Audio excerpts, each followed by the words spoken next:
ನಮಸ್ಕಾರ ಸ್ನೇಹಿತರೆ, ನಾನು ನಿಮ್ಮ ಪ್ರೀತಿಯ ಅಡ್ವೊಕೇಟ್ ವಿನಯ್ ಕುಮಾರ್. ನೀವು ನೋಡ್ತಾ ಇದ್ದೀರಾ Kannada legal awareness YouTube channel. ನೀವಿನ್ನ ನನ್ನ ಯೂಟ್ಯೂಬ್ ಚಾನಲ್ಗೆ ಸಬ್ಸ್ಕ್ರೈಬ್ ಮಾಡಿಲ್ಲ ಅಂದರೆ ಇವಾಗಲೇ ಸಬ್ಸ್ಕ್ರೈಬ್ ಮಾಡ್ಕೊಳ್ಳಿ. ಮತ್ತು ನಿರಂತರವಾಗಿ ನನ್ನ ಯೂಟ್ಯೂಬ್ ಚಾನಲ್ನ ನೋಡಬೇಕು ಅಂತ ಹೇಳಿದ್ರೆ, ಮತ್ತು ನಾನು ಹಾಕಿರೋ ವೀಡಿಯೋಗಳನ್ನ ತಕ್ಷಣಕ್ಕೆ ನಿಮಗೆ ಡಿಸ್ಪ್ಲೇ ಆಗಬೇಕು ಅಂತ ಹೇಳಿದ್ರೆ ಬೆಲ್ ಐಕನ್ ಪ್ರೆಸ್ ಮಾಡೋದನ್ನು ಮರಿಬೇಡಿ. ನನ್ನ ಯೂಟ್ಯೂಬಿನ ಪ್ರಮುಖ ಉದ್ದೇಶ ಸಾಮಾನ್ಯ ಜನರಿಗೂ ಸಹ ಅರಿವು ಮತ್ತು ಜ್ಞಾನವನ್ನು ನೀಡುವುದಾಗಿದೆ. ಹಾಗಾಗಿ ಯಾರಿಗೆಲ್ಲ ನನ್ನ ವಿಡಿಯೋಗಳಿಂದ ವ್ಯೂಸ್ ಆಗ್ತಾ ಇದೆಯೋ ನೀವು ಸಹ ನಿಮ್ಮ ಸ್ನೇಹಿತರಿಗೆ ಶೇರ್ ಮಾಡಿ, ಅವರಿಗೂ ಸಹ ಕಾನೂನಿನ ಅರಿವು ಮತ್ತು ಜ್ಞಾನವನ್ನು ಹೊಂದಲಿ ಅಂತ ಹೇಳ್ತಾ ನಾನು ಇವತ್ತಿನ ವಿಡಿಯೋಗಳನ್ನ ಮಾಡ್ತಾ ಇದ್ದೀನಿ ಸ್ನೇಹಿತರೆ. ಇವತ್ತಿನ ವಿಡಿಯೋನ ಟಾಪಿಕ್ ಏನಂತ ಹೇಳಿದ್ರೆ ಇಂಜೆಕ್ಷನ್ ಅಂದರೆ ಯಾವುದು, ತಡೆಯಾಜ್ಞೆ ಅಂದರೆ ಏನು, ನಿರ್ಬಂಧಾಜ್ಞೆ ಅಂದರೆ ಏನು, ಅದ್ರ ಬಗ್ಗೆ ಎಲ್ಲ ಸಂಪೂರ್ಣವಾದ ಒಂದು ಮಾಹಿತಿ ಕೊಡಬೇಕು ಅಂತ ಹೇಳಿ ನಾನು ಇವತ್ತಿನ ವಿಡಿಯೋ ಮಾಡ್ತಾ ಇದ್ದೀನಿ ಸ್ನೇಹಿತರೆ. ವಿಡಿಯೋನ ಸ್ಕಿಪ್ ಮಾಡದೆ ಸಂಪೂರ್ಣವಾಗಿ ನೋಡಿ ಸ್ನೇಹಿತರೆ. ತಡೆಯಾಜ್ಞೆ ಅಂತ ಹೇಳಿದ್ರೆ, ಇಂಜೆಕ್ಷನ್ಸ್ ಅಂತ ಹೇಳಿದ್ರೆ ಏನಂತ ಹೇಳಿದ್ರೆ ಸ್ನೇಹಿತರೆ, ಯಾವೊಬ್ಬ ವ್ಯಕ್ತಿ ನಿಮಗೆ ಏನಾದರೂ ತೊಂದರೆ ಕೊಡ್ತಾ ಇದ್ದರೆ, ಆ ವ್ಯಕ್ತಿಯಿಂದ ನಿಮಗೆ ಏನಾದರೂ ತೊಂದರೆ ಆಗ್ತಾ ಇದ್ದರೆ, ನಿಮ್ಮ ಆಸ್ತಿಗೆ ಏನಾದರೂ ತೊಂದರೆ ಕೊಡ್ತಾ ಇದ್ದರೆ, ನಿಮ್ಮ ಸ್ವಾಧೀನಕ್ಕೆ ಯಾರು ಒಬ್ಬರು ಬಂದು ನಿಮಗೆ ತೊಂದರೆ ಕೊಡ್ತಾ ಇದ್ದರೆ, ಅಂಥ ಸಂದರ್ಭದಲ್ಲಿ ನೀವು ಅವರ ವಿರುದ್ಧ ಒಂದು ಇಂಜೆಕ್ಷನ್ ಸೂಟನ್ನು ಹಾಕ್ಬೋದು, ಒಂದು ದಾವೆಯನ್ನು ಫೈಲ್ ಮಾಡ್ಬೋದು. ದಾವೆಯನ್ನು ಫೈಲ್ ಮಾಡಿ ನಿಮಗೆ ಏನು ತೊಂದರೆ ಆಗ್ತಾ ಇದೆ ಅದ್ರ ಬಗ್ಗೆ ನೀವು ಆ ವ್ಯಕ್ತಿಯ ವಿರುದ್ಧ ಒಂದು ಕೇಸನ್ನು ದಾಖಲು ಮಾಡ್ಬೋದು. ಈ ಇಂಜೆಕ್ಷನ್ ದಾವೆಯಲ್ಲಿ, ತಡೆಯಾಜ್ಞೆ ದಾವೆಯಲ್ಲಿ ಯಾವ್ಯಾವ ಥರವಾದ ಇಂಜೆಕ್ಷನ್ಗಳಿದೆ, ಯಾವ್ಯಾವ ಥರ ತಡೆಯಾಜ್ಞೆಯನ್ನು ನೀವು ಪಡ್ಕೋಬೋದು ಅಂತ ಹೇಳಿದ್ರೆ, ಒಂದು ಇಂಜೆಕ್ಷನ್ ಅಂದರೆ ಬರೀ ಇಂಜೆಕ್ಷನ್ ಮಾತ್ರ ಇರೋದಿಲ್ಲ, ಒಂದೇ ರೀತಿಯಾದ ಇಂಜೆಕ್ಷನ್ ಆಗೋದಿಲ್ಲ. ಇಂಜೆಕ್ಷನ್ ಆರ್ಡ್ರಲ್ಲೂ ಸಹ ಸುಮಾರು ಥರದ ಇಂಜೆಕ್ಷನ್ಗಳಿದೆ. ಅದರಲ್ಲಿ ಯಾವುದಾದ್ರು ಒಂದು ಪ್ರಮುಖವಾಗಿ ಸ್ನೇಹಿತರೆ, ನಿರ್ಬಂಧಿತ ತಡೆಯಾಜ್ಞೆ ಅಂದರೆ ಪ್ರಾಹಿಬಿಟರಿ ಇಂಜೆಕ್ಷನ್ಸ್. ಇದರಲ್ಲಿ ಸ್ನೇಹಿತರೆ, ಒಬ್ಬ ವ್ಯಕ್ತಿ ಒಂದು ಕೆಲಸವನ್ನು ಮಾಡ್ತಾ ಇದ್ದರೆ ಆ ಕೆಲಸವನ್ನು ಮಾಡಬಾರ್ದು ಅಂತ ತಡೆಯೋಕ್ಕೋಸ್ಕರ ಪಡ್ಕೊಳ್ಳೋವಂತಹ ಇಂಜೆಕ್ಷನ್ನ ಪ್ರಾಹಿಬಿಟರಿ ಇಂಜೆಕ್ಷನ್ ಅಂತ ಹೇಳ್ಬೋದು. ಎಕ್ಸಾಂಪಲ್, ಯಾರೋ ಒಬ್ಬ ನಿಮ್ಮ ಮನೆ ಪಕ್ಕದಲ್ಲಿ ಮನೆ ಕಟ್ತಾ ಇದ್ದಾನೆ, ಆ ಮನೆ ಕಟ್ಟೋದ್ರಿಂದ ನಿಮಗೇನೋ ತೊಂದರೆ ಆಗ್ತಾ ಇದೆ, ನಿಮಗೆ ಗಾಳಿ ಬೆಳಕು ಬರ್ತಾ ಇಲ್ಲ, ನಿಮ್ಮ ಮನೆ ಕಡೆನೇ ಅವರು ವಿಂಡೋ ಹಾಕ್ಕೊಂಡಿದ್ದಾರೆ, ಕಿಟಕಿಗಳನ್ನ ಕೂರಿಸ್ಕೊಂಡಿದ್ದಾರೆ, ಆ ಕಿಟಕಿಗಳಿಂದ ನಿಮ್ಮ ಪ್ರೈವಸಿಗೆ ಧಕ್ಕೆ ಬರ್ತಾ ಇದೆ, ಅಥವಾ ಏನು ಸೆಟ್ ಬ್ಯಾಕ್ ಬಿಡಬೇಕು ರೂಲ್ಸ್ ಪ್ರಕಾರ ಆ ಸೆಟ್ ಬ್ಯಾಕ್ ಬಿಡ್ತಾ ಇಲ್ಲ, ಬಿಡ್ದೇನೆ ನಿಮ್ಮ ಕಾಂಪೌಂಡಿಗೆ, ನಿಮ್ಮ ಗೋಡೆ ಮೊಗ್ಲಿಗೆ ಮನೆಯನ್ನು ಕಟ್ಕೋತಾ ಇದ್ದಾರೆ ಅಂತ ಹೇಳಿದ್ರೆ, ಅವರನ್ನ ಕೆಲಸನ ನಿರ್ಬಂಧನೆ ಮಾಡೋಕ್ಕೋಸ್ಕರ ನಿರ್ಬಂಧಿತ ಇಂಜೆಕ್ಷನ್ ಆರ್ಡರ್ನ ಪಡ್ಕೋಸ್ತಾ ಇದ್ದಾರೆ. ಅಂಥ ಸಂದರ್ಭದಲ್ಲಿ ಏನಾಗುತ್ತೆ ಅಂತ ಹೇಳಿದ್ರೆ, ನ್ಯಾಯಾಲಯವು ನಿಮಗೆ ಆದೇಶ ಮಾಡಿ ಅವ್ರ ಮನೆಯನ್ನು ಕಟ್ಟಬೇಡಿ ಅಂತೇಳಿ ಒಂದು ಆದೇಶನ ಕೊಡ್ಬೋದು. ಮತ್ತೊಂದು ಇಂಜೆಕ್ಷನ್ ಆರ್ಡರ್ ಯಾವುದು ಅಂತ ಹೇಳಿದ್ರೆ ಮ್ಯಾಂಡೇಟರಿ ಇಂಜೆಕ್ಷನ್, ನಿರ್ದಿಷ್ಟ ತಡೆಯಾಜ್ಞೆಗಳು ಅಂತ ಹೇಳ್ಬೋದು ಸ್ನೇಹಿತರೆ. ಒಂದು ಕಾರ್ಯಕ್ಕೋಸ್ಕರ ಒಂದು ಕೆಲಸವನ್ನು ಮಾಡ್ತಾ ಇದ್ರೆ ಆ ಕೆಲಸವನ್ನು, ನಿರ್ದಿಷ್ಟವಾದ ಕೆಲಸವನ್ನು ಮಾಡಿ ಅಂತ ಹೇಳಿ ಒಂದು ಇಂಜೆಕ್ಷನ್ ಆರ್ಡರ್ ತಗೋಬೋದು, ಅಥವಾ ಮಾಡಬೇಡಿ ಅಂತ ಒಂದು ಇಂಜೆಕ್ಷನ್ ಆರ್ಡರ್ ತಗೋಬೋದು. ಒಂದು ಕೋರ್ಟಿಂದ ಒಂದು ಆರ್ಡರ್ ಮಾಡಿದ್ಮೇಲೆ ಆ ಕೆಲಸನ ಮಾಡಿಕೊಡ್ಬೇಕು, ಅಥವಾ ಮಾಡಬೇಡಿ ಅಂತ ಹೇಳಿದರೆ ಆ ಕೆಲಸ ಮಾಡಬಾರ್ದು. ಗೋಸ್ಕರ ಒಂದು ನಿರ್ದಿಷ್ಟವಾಗಿ ಒಂದು ವ್ಯಕ್ತಿಗೋ ಅಥವಾ ಒಂದು ಕೆಲಸಕ್ಕೂ ಸಂಬಂಧಿಸಪಟ್ಟಂತೆ ಒಂದು ತಡೆಯಾಜ್ಞೆ ತಗೊಳ್ಳೋದನ್ನು ನಿರ್ದಿಷ್ಟ ತಡೆಯಾಜ್ಞೆ ಅಂತ ಹೇಳ್ಬೋದು. ಅದು ಬಿಟ್ಟರೆ ಇನ್ಯಾವ ಇಂಜೆಕ್ಷನ್ ಆರ್ಡರ್ ಬರುತ್ತೆ ಅಂದರೆ ಟೆಂಪ್ರವರಿ ಇಂಜೆಕ್ಷನ್, ಅಂದರೆ ತಾತ್ಕಾಲಿಕ ನಿರ್ಬಂಧನೆ ಆದೇಶ ಅಂತ ಹೇಳ್ಬೋದು, ತಡೆಯಾಜ್ಞೆ ಅಂತ ಹೇಳ್ಬೋದು. ಟೆಂಪ್ರವರಿ ಇಂಜೆಕ್ಷನ್ ಯಾವಾಗ ಸಿಗುತ್ತೆ ಅಂತ ಹೇಳಿದ್ರೆ ಸ್ನೇಹಿತರೆ, ಒಂದು ಕೇಸನ್ನು ದಾಖಲು ಮಾಡೋ ಸಂದರ್ಭದಲ್ಲಿ ನೀವು ಒಂದು ಕೇಸು ಅಂತ ಹೇಳಿದ್ರೆ, ಇವತ್ತು ಕೇಸ್ ಫೈಲ್ ಮಾಡ್ತೀವಿ ಅಂತ ಹೇಳಿದ್ರೆ ಆ ಕೇಸು ಮುಗಿಯೋದು ಹೆಚ್ಚು ಕಮ್ಮಿ 5 ರಿಂದ 6 ವರ್ಷ ಆಗ್ಬೋದು, 2 ವರ್ಷ 3 ವರ್ಷ ಮುಗಿಬೋದು.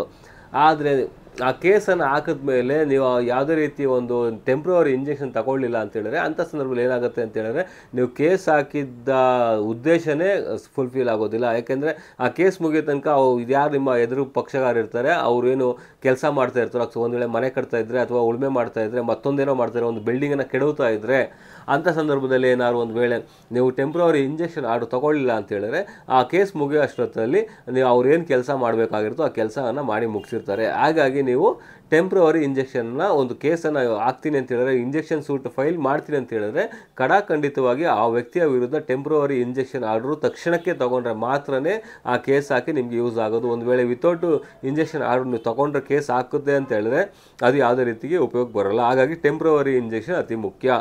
ಟೆಂಪ್ರವರಿ ಇಂಜೆಕ್ಷನ್ ಆದಮೇಲೆ ನಂತರ ಇನ್ಯಾವ ಇಂಜೆಕ್ಷನ್ ಬರುತ್ತೆ ಅಂತ ಹೇಳಿದ್ರೆ ಎಕ್ಸ್ ಪಾರ್ಟಿ ಇಂಜೆಕ್ಷನ್ ಅಂತ ಹೇಳ್ಬೋದು, ಏಕಪಕ್ಷೀಯವಾಗಿ ನೀಡಿದಂಥ ತಡೆಯಾಜ್ಞೆಗಳು ಅಂತ ಹೇಳ್ಬೋದು. ಎಕ್ಸ್ ಪಾರ್ಟಿ ಇಂಜೆಕ್ಷನ್ ಅಂತ ಹೇಳಿದ್ರೆ ಸ್ನೇಹಿತರೆ, ನೀವು ಒಂದು ಕೇಸನ್ನು ಫೈಲ್ ಮಾಡಿರ್ತೀರ ಒಬ್ಬ ವ್ಯಕ್ತಿಯ ವಿರುದ್ಧ, ಯಾರೋ ಒಬ್ಬ ವ್ಯಕ್ತಿ ಬಂದು ನಿಮ್ಮ ಸ್ವಾಧೀನಕ್ಕೆ ಧಕ್ಕೆ ಪಡಿಸ್ತಾ ಇರ್ತಾನೆ ಅಂದ್ಕೊಳ್ಳಿ.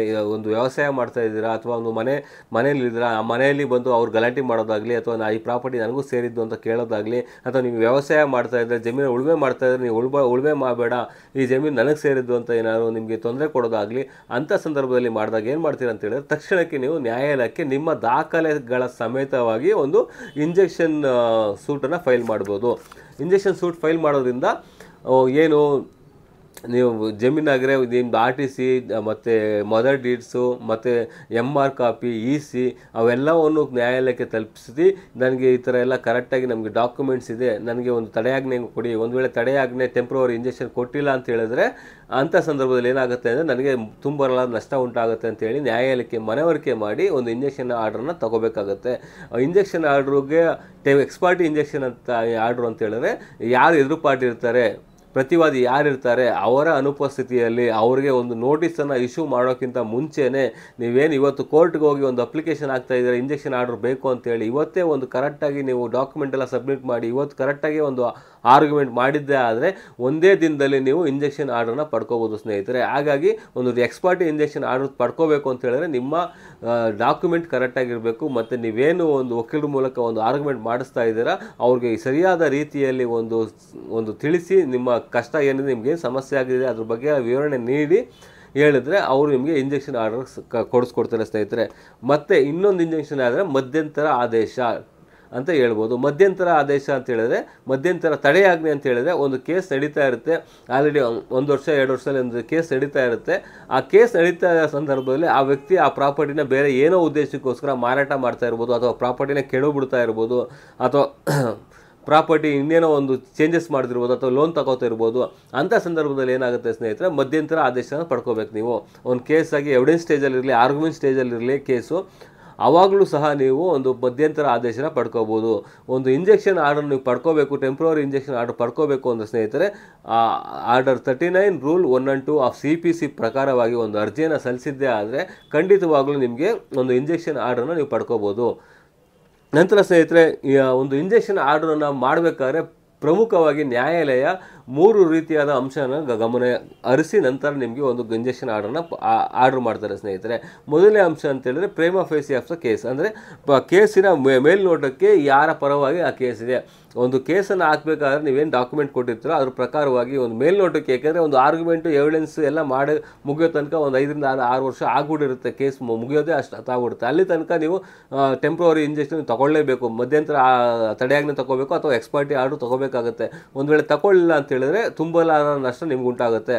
ಹಾಗಾಗಿ ಏನು ಮಾಡಬೇಕು ಅಂದರೆ ನ್ಯಾಯಾಲಯ ಏನು ಮಾಡುತ್ತೆ ಅಂತ ಹೇಳಿದ್ರೆ ಪ್ರೇಮ ಫೇಸಿ ಆಫ್ ದ ಕೇಸ್, ಏನು ಮೇಲ್ನೋಟಕ್ಕೆ ಕೇಸ್ ಯಾರ ಪರವಿದೆ ಡಾಕ್ಯುಮೆಂಟ್ ಎಲ್ಲ ನೋಡಿದ್ರೆ ಯಾರಿಗೆ ಒಂದು ಇಂಜೆಕ್ಷನ್ ಆರ್ಡರ್ನ ಕೊಟ್ಟರೆ ಯೂಸ್ ಆಗುತ್ತೆ, ಯಾರಿಗೆ ಒಂದು ಇಂಜೆಕ್ಷನ್ ಆರ್ಡರ್ ಕೊಡೋದ್ರಿಂದ ಯಾರಿಗೆ ಅನಾನುಕೂಲ ಆಗುತ್ತೆ ಅದೆಲ್ಲ ಪರಿಗಣನೆ ಮಾಡಿ ಯಾರಿಗೆ ಆ ಇಂಜೆಕ್ಷನ್ ಆರ್ಡರ್ ಒಂದು ವೇಳೆ ಕೊಟ್ಟಿಲ್ಲ ಅಂತ ಹೇಳಿದ್ರೆ ಯಾರಿಗೆ ಒಂದು ನಷ್ಟ ಉಂಟಾಗುತ್ತೆ ಅಂತ ಹೇಳಿ ಗಮನ ಹರಿಸಿ ಒಂದು ಮೇಲ್ನೋಟಕ್ಕೆ ಯಾರಿಗೆ ಬರುತ್ತೆ ಅಂತ ಹೇಳಿ ಒಂದು ಆದೇಶನ ಮಾಡ್ಬೋದು ನ್ಯಾಯಾಲಯ. ಪ್ರೇಮ ಫೇಸಿ ಕೇಸ್ ನೋಡಿಕೊಂಡು ಒಂದು ಆದೇಶನ ಮಾಡ್ಬೋದು.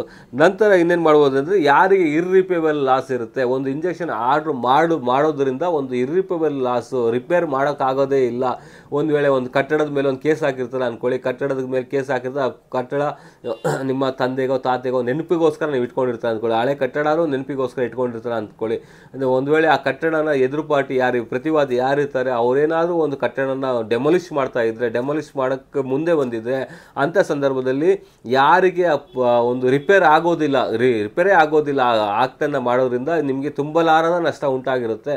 ಅಂಥ ಸಂದರ್ಭದಲ್ಲಿ ನ್ಯಾಯಾಲಯ ಮನಗಂಡು ಯಾರಿಗೆ ಇರ್ರಿಪೇಬಲ್ ಲಾಸ್ ಆಗಿರುತ್ತೆ, ರಿಪೇರ್ ಆಗದೆ ಇರೋಂಥ ಲಾಸ್ ಆಗಿರುತ್ತೆ ಅಂತ ಹೇಳಿದು ನಿಮ್ಮ ಪರವಾಗಿ ಒಂದು ಆದೇಶನ ಮಾಡ್ಬೋದು. ಇದು ಇರ್ರಿಪೇಬಲ್ ಲಾಸ್ ಆಗಿರುತ್ತೆ, ಹಾಗಾಗಿ ನಿಮ್ಮ ಪರವಾಗಿ ಒಂದು ಆದೇಶನ ಮಾಡ್ಬೋದು. ಮತ್ತು ಇನ್ನೊಂದು ಪ್ರಮುಖ ಅಂಶ ಅಂತ ಹೇಳಿದ್ರೆ ಬ್ಯಾಲೆನ್ಸ್ ಆಫ್ ಕನ್ವೀನಿಯನ್ಸ್, ಯಾರಿಗೆ ಒಂದು ಆದೇಶ ಮಾಡಿದರೆ ಅನುಕೂಲ ಆಗುತ್ತೆ, ಯಾರಿಗೆ ಆದೇಶ ನನಗೆ ಒಂದು ಆದೇಶ ಮಾಡಿದ್ರೆ ನನಗೆ ಅನುಕೂಲ ಆಗುತ್ತೋ ಇಲ್ವೋ, ಅಥವಾ ಪ್ರತಿವಾದಿಗೆ ಒಂದು ಆದೇಶ ಮಾಡಿಬಿಟ್ರೆ ಅದರಿಂದ ನಿಮ್ಗೆ ಏನಾದ್ರು ಅನಾನುಕೂಲ ಆಗುತ್ತೋ ಇಲ್ವೋ ಅದನ್ನೆಲ್ಲ ನೋಡಿ ನ್ಯಾಯಾಲಯ ಒಂದು ಆದೇಶನ ಮಾಡುತ್ತೆ.